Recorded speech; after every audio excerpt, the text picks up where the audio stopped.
Hi friends, welcome to Aarthi's kitchen. இன்றைக்கி நம்ம ஆர்த்திஸ் கிச்சனில் பார்க்க போகிறது ஒரு ட்ரெடிஷ்னல் ரெசிபி. இது வந்து மிக்ஸ் வெஜிடபிள் அடை. இது எப்படி பண்ணுறதுன்னு பார்க்கலாம். பொதுவாகவே அடையில் வந்து நிறைய பயிறு வகைகள் சேர்த்துருக்கிறதுனால இதில் நிறைய ப்ரோட்டீன் கிடைக்குது. அப்புறம் அரிசி சேர்த்ததுனால கார்போஹைட்ரேட் இருக்குது. இது கூடவே நம்ம வெஜிடபிள்ஸும் சேர்க்குறதுனால நிறைய விட்டமின்ஸும் கிடைக்குது. அதனால் இது ஒரு பேலன்ஸ் ஃபுட்டுன்னு கூட சொல்லலாம். இந்த அடை மாவில் அடை செய்யும்போது அடை வந்து நல்ல மெல்லிஸாக வரும். மேலே கொஞ்சம் நெய் ஊற்றி கொடுத்தா இன்னும் டேஸ்ட்டாக இருக்கும். வெஜிடபிள்ஸ்லாம் சேர்த்துருக்கிறதுனால நல்ல ஒரு ஹெல்த்தியானதும் கூட. இது ஒரு அடை சாப்பிட்டாலே நல்ல ஒரு ஃபில்லிங்காக இருக்கும். அடைக்கு மாவு அரைக்கிறதுக்கு நான் இந்த கப் தாங்க யூஸ் பண்ணியிருக்கேன். இது வந்து 200 கிராம். இதால் 1 கப் இட்லி புழுங்கலரிசி, 1/2 கப் கடலைப்பருப்பு, 1/4 கப் பாசிப்பயிறு, 1/4 கப் துவரம்பருப்பு, 1/4 கப் உளுந்து.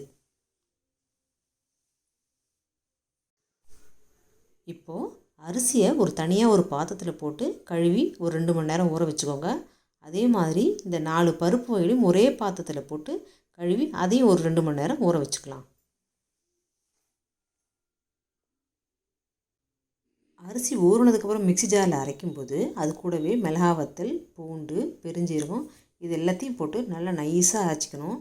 அதனால தான் நம்ம அரிசியை வந்து தனியாக ஊற வச்சுக்கிறோம். இப்போது அரிசி பருப்பெல்லாம் ஒரு 2 மணி நேரம் நல்லா ஊறிடுச்சு. இப்போ இது மிக்ஸி ஜாரில் போட்டு அரைச்சிக்கலாம். அரிசியை மிக்ஸி ஜாரில் போட்டாச்சு. அது கூடவே 5 காஞ்ச மிளகாய், 5 பல் பூண்டு, 1 ஸ்பூன் பெருஞ்சீரகம் இது எல்லாத்தையும் போட்டு கொஞ்சம் தண்ணி ஊற்றி நல்லா நைஸாக அரைச்சிக்கோங்க. இந்த மாதிரி அரிசியை நல்லா நைஸாக அரைச்சிக்கணும். மிக்ஸி ஜார்லேயே ஊறின பருப்பெல்லாம் போட்டு கொஞ்சம் கொரகொரப்பாக அரைச்சிட்டு வந்துடலாம். இந்த மாதிரி கொஞ்சம் கொரகொரப்பாக இருக்கணும். மாவையும் இப்போ ஒன்றா கலந்துக்கலாம். இப்போது இந்த மாவுக்கு தகுந்த அளவு உப்பு போட்டு நல்லா மிக்ஸ் பண்ணிக்கோங்க. அடை மாவை தாளிக்க 1 கப் வெங்காயம், 1 கப் கேரட், 1 கப் முட்டைக்கோஸ். கேரட்டை வந்து இந்த மாதிரி நைஸாக துருவிக்கோங்க. முட்டைக்கோசையும் அதே மாதிரி நைஸாக துருவிக்கோங்க.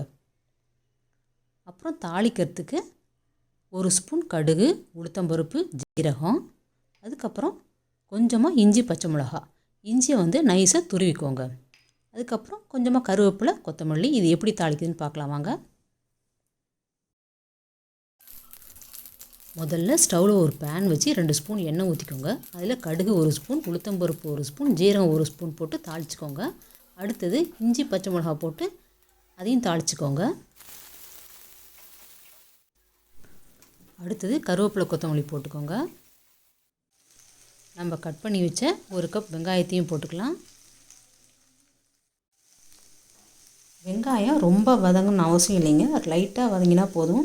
ஏன்னா நம்ம அடை மாவில் போட்டு திருப்பி அது வேக போதில்லை, அதனால் லைட்டாக வதங்கினா போதும். அடுத்தது கட் பண்ணி வச்ச 1 கப் முட்டைக்கோஸ் இதில் சேர்த்துக்கலாம்.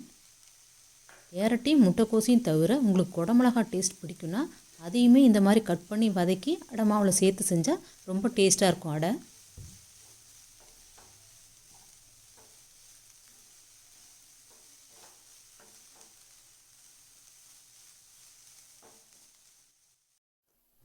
அடுத்தது துருவின கேரட்டையும் சேர்த்து வதக்கிக்கோங்க.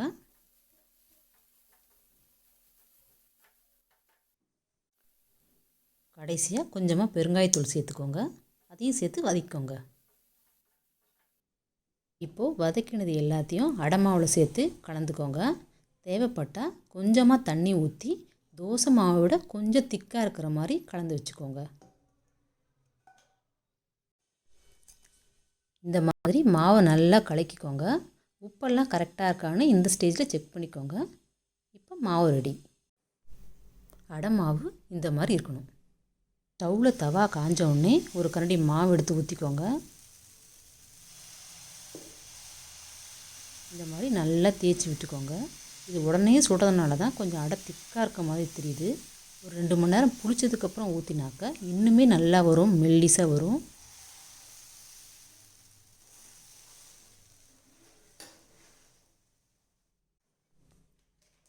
மேலே கொஞ்சம் எண்ணெய் ஊற்றிக்கலாம். அடைக்கெல்லாம் கொஞ்சம் எண்ணெய் அதிகமாக ஊற்றினாதாங்க டேஸ்ட் நல்லாயிருக்கும். இப்போது ஒரு பக்கம் வெந்துருச்சு, அடுத்த பக்கம் திருப்பி வேக வைக்கலாம்.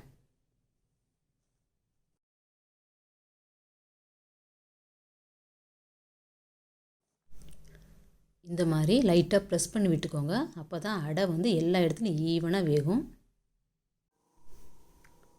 அடை 2 பக்கமும் நல்லா வெந்துருச்சு. இப்போ பிளேட்டுக்கு மாற்றிக்கலாம். பாருங்கள், அடை நல்லா மெலிசாக மொறுமொறுன்னு நல்ல கோல்டன் ப்ரௌனில் வந்திருக்கு. அதே மாதிரி அடுத்த அடையும் ஊற்றிக்கலாம்.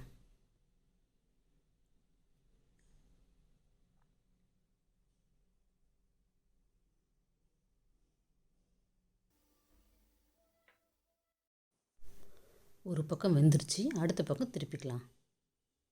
இப்போது நம்ம மிக்ஸ்டு வெஜிடபிள் அடை ரெடி ஆகிடுச்சு. அதை பிளேட்டுக்கு மாற்றிக்கலாம்.